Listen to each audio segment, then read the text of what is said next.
ಎಲ್ಲಾ ಹಾನಿಯಿಂದ ಕೂದಲನ್ನು ರಕ್ಷಿಸುತ್ತೆ. ಬರೀ Amrut noni reach root premium hair oil. ಈ ರಾಜ್ಯದಲ್ಲಿ ಹಲವಾರು ಬೆಳವಣಿಗೆ ಆದಮೇಲೆ ನಾವು ನಮ್ಮ ನಾಯಕರಾದಂಥ ಪೂಜ್ಯ ದೇವೇಗೌಡರನ್ನ ನಮ್ಮ ಮಂಡ್ಯ ಜಿಲ್ಲೆಯ ನಾಯಕರನ್ನ ನಾವು ಭೇಟಿ ಮಾಡಿರಲಿಲ್ಲ. ಇವತ್ತು ಭೇಟಿ ಮಾಡಿ ಅವ್ರಿಗೆ ಅವರ ಆಶೀರ್ವಾದ ತಗೊಂಡು ನಾವೆಲ್ಲ ನಿಮ್ಮ ಜೊತೇಲಿ ಇದ್ದೀವಿ, ಧೈರ್ಯವಾಗಿರಬೇಕು ಅಂತಕ್ಕಂಥ ಒಂದು ಪ್ರಾರ್ಥನೆ ಅವ್ರು ಮಾಡಿ ಹೋಗ್ಲಿಕ್ಕೆ ಬಂದಿದ್ವಿ. ಬಂದಂಥ ಸಂದರ್ಭದಲ್ಲಿ ಟಿ ವಿನಲ್ಲಿ ಕೆಲವು ಬಿ ಜೆ ಪಿ ಮುಖಂಡರು ಪ್ರೆಸ್ ಮೀಟ್ ಮಾಡುವಂಥ ಸಂದರ್ಭದಲ್ಲಿ ಟಿ ವಿ ನೋಡಿದ್ವಿ. ಕೆಳಗಡೆ ಬಂದು ದೇವೇಗೌಡ ಸಾಹೇಬರು ಅವರು ಟಿ ವಿನೇ ಆನ್ ಮಾಡಿಲ್ಲ, ಕೆಳಗೆ ಬಂದು ಕುಮಾರಣ್ಣವರು ಬಂದು ಜಾಯ್ನ್ ಆದರು. ಇವತ್ತು ದೇವೇಗೌಡರ ಬಗ್ಗೆ, ಅದರಲ್ಲೂ ವಿಶೇಷವಾಗಿ ದೇಶದ ಪ್ರಧಾನಮಂತ್ರಿಯ ಬಗ್ಗೆ ಒಂದು ಕಳಂಕ ತರುವಂಥ ನಿಟ್ಟಿನಲ್ಲಿ ಇವತ್ತು ಸರ್ಕಾರದವರು ಇಷ್ಟು ಕೀಳುಮಟ್ಟಕ್ಕೆ ಇವತ್ತು ಇಳಿದಿದ್ದಾರೆ ಅಂದರೆ ಇಡೀ ನಮ್ಮ ರಾಜ್ಯ ತಲೆ ತಗ್ಗಿಸ್ಬೇಕು. ಒಂದು ಕಡೆ ಪ್ರಜ್ವಲ್ ಅವ್ರ ವಿಚಾರದಲ್ಲಿ SIT ನೇಮಕ ಆಗಿದೆ, ಕಾನೂನು ರೀತಿ ಏನು ಕ್ರಮ ತಗೋತಾರೋ ಅದು ಆಗ್ತಕ್ಕಂಥದ್ದು ಬೇರೆ ವಿಚಾರ. ಆದರೆ ಇವತ್ತು ನಮ್ಮ ನಾಡಿನ ಹೆಣ್ಣು ಮಕ್ಕಳನ್ನು ಇವತ್ತು ಇಡೀ ವಿಶ್ವ ನೋಡೋ ರೀತಿಯಲ್ಲಿ ಬಯಲುಗೆಳೆದು ಇಂಥ ನೀಚ ಕೆಲಸಕ್ಕೆ ಇವತ್ತು ಈ ಸರ್ಕಾರದವರೇ ಮುಂದಾಗಿದ್ದಾರೆ ಅಂತಕ್ಕಂಥದ್ದು ಇವತ್ತು ಅವ್ರ ಮಾಡಿರ್ತಕ್ಕಂಥ ನಡವಳಿಕೆಗಳಿಂದ ಗೊತ್ತಾಗ್ತಾ ಇದೆ.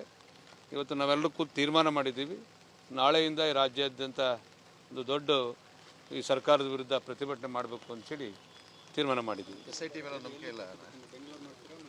ಎಲ್ಲ ತಾಲೂಕು ಮಟ್ಟದಲ್ಲೂ ಮಾಡ್ತೀವಿ, ಜಿಲ್ಲಾ ಮಟ್ಟದಲ್ಲೂ ಮಾಡ್ತೇವೆ.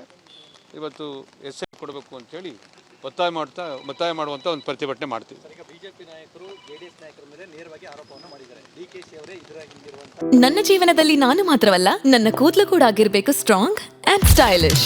ಬರೀ Amrut noni reach root premium hair oil ನೊಂದಿಗೆ. Rich root premium hair oil.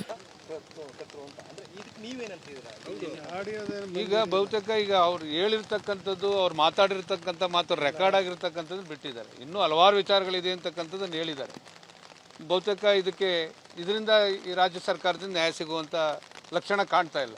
ಇದನ್ನು CBIಗೆ ವಹಿಸಿ, ಇಲ್ಲ ಸುಪ್ರೀಂ ಕೋರ್ಟಾರು ಮಧ್ಯಪ್ರವೇಶ ಮಾಡಿ, ಕೋರ್ಟ್ ಮುಖಾಂತರಾರು ಇದು CBI ಮೇಲೂ ನಂಬಿಕೆ ಇಲ್ಲ ಅಂದರೆ ಸುಪ್ರೀಂ ಕೋರ್ಟೇ ಮಧ್ಯಪ್ರವೇಶ ಮಾಡಿ ಇವತ್ತು ನ್ಯಾಯ ಕೊಡಿಸ್ಬೇಕು ಅಂತಕ್ಕಂಥದ್ದು. ಅದರಲ್ಲೂ ವಿಶೇಷವಾಗಿ ನಾಡಿನ ಹೆಣ್ಣುಮಕ್ಕಳ ವಿಚಾರದಲ್ಲಿ ಅವ್ರಿಗೆ ನ್ಯಾಯ ಸಿಗಬೇಕು ಅಂತಕ್ಕಂಥದ್ದು ನಮ್ಮ ಒತ್ತಾಯ. ಈಗ ಬಹುತೇಕ ಅದು ಯಾರ ಸಂಪರ್ಕಕ್ಕೂ ಸಿಗ್ತಾ ಇಲ್ಲ. ಸಂಪರ್ಕ ಸಿಕ್ಕಿದ ತಕ್ಷಣ ಕರೆಸುವಂಥ ಒಂದು ವ್ಯವಸ್ಥೆ ಮಾಡಲಿಕ್ಕೂ ಇಡೀ ಕುಟುಂಬ ಒದ್ದಾಡ್ತಾ ಇದೆ. ಆ ನಿಟ್ಟಿನಲ್ಲಿ ತಕ್ಷಣ ಕರೆಸುವಂಥ ಕೆಲಸ ಆಗುತ್ತೆ.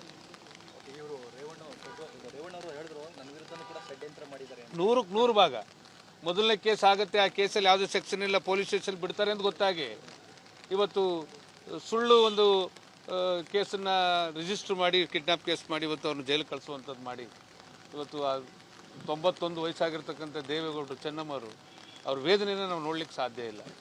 ಕೆಲಸಕ್ಕೆ ಬಾರದಂಥ ವಿಚಾರಗಳಲ್ಲಿ ಇಂಥ ಇನ್ವಾಲ್ವ್ ಮಾಡಿ, ಯಾರು ತಪ್ಪು ಮಾಡಿದ್ರೆ ಶಿಕ್ಷೆ ಆಗಲಿ, ಅದು ಒಂದು ಕಡೆ. ಇಂಥ ವಿಚಾರದಲ್ಲಿ ಇವ್ರು ನಡ್ಕೊಂಡಿರ್ತಕ್ಕಂಥದ್ದು ನಿಜವಾಗ್ಲೂ ತಲೆ ತಗ್ಸುವಂಥ. ಬಹುತೇಕ ಎಲ್ಲ ಈಗ ಇವತ್ತು ನರೇಂದ್ರ ಮೋದಿಜಿಯವರು ಕಳಂಕ ತರುವಂಥ ಒಂದು ವಿಚಾರವನ್ನು ಇದೊಂದು ಪ್ಲಾಟ್ ಮಾಡಿದ್ದಾರೆ ಅಂತಕ್ಕಂಥದ್ದು ಗೊತ್ತಾಗ್ತಾ ಇದೆ. ಬಹುತೇಕ ಎಲ್ಲರೂ ಸೇರಿ ಇವತ್ತು ಈ ದೇಶದ ಬಗ್ಗೆ ಅಭಿಮಾನ ಇರ್ತಕ್ಕಂಥವ್ರು ಎಲ್ಲರೂ ಸೇರಿ ಮಾಡಬೇಕಾಗುತ್ತೆ. ಈ ವಿಚಾರದಲ್ಲಿ ಒಂದಷ್ಟು JDS MLAಗಳು ಕೂಡ ಮುಜುಗರ ಆಗಿದೆ ಅನ್ನುವಂಥ ನಿಟ್ಟಿನಲ್ಲಿ ಒಂದು ಪಕ್ಷ ಬಿಡ್ತಾರೆ ಅನ್ನುವಂಥ ವಿಚಾರ ಇತ್ತು. ಅವೆಲ್ಲ ಸುಳ್ಳು ಕತೆ. ಇವತ್ತು ಯಾರ್ಯಾರು ಮುಜುಗರ ಆಗಿದೆ ಏನು ಅಂತಕ್ಕಂಥದ್ದು ಇನ್ನು 24 ಗಂಟೆಯಲ್ಲಿ ಇನ್ನೂ ಗೊತ್ತಾಗುತ್ತೆ. ದಯಮಾಡಿ ಅಲ್ಲಿ ತನಕ ಎಲ್ಲ ಕಾಯೋಣ. Thank you. ಅನುಕ್ಷಣದ ಸುದ್ದಿಗಳಿಗಾಗಿ Vistara news YouTube channel subscribe ಮಾಡಿ. ಹೊಸ ಸುದ್ದಿಗಳ ನೋಟಿಫಿಕೇಶನ್ಗಾಗಿ ಬೆಲ್ ಐಕಾನ್ ಕ್ಲಿಕ್ ಮಾಡಿ. ಲೇಟೆಸ್ಟ್ ಅಪ್ಡೇಟ್ಸ್ಗಾಗಿ www.vistaranews.com ವೆಬ್ಸೈಟ್ಗೆ ವಿಸಿಟ್ ಮಾಡಿ. ಅಂಗೈಯಲ್ಲೇ ಜಗತ್ತಿನ ಸುದ್ದಿ ತಿಳಿಯಲು Vistara news Kannada app download ಮಾಡಿ.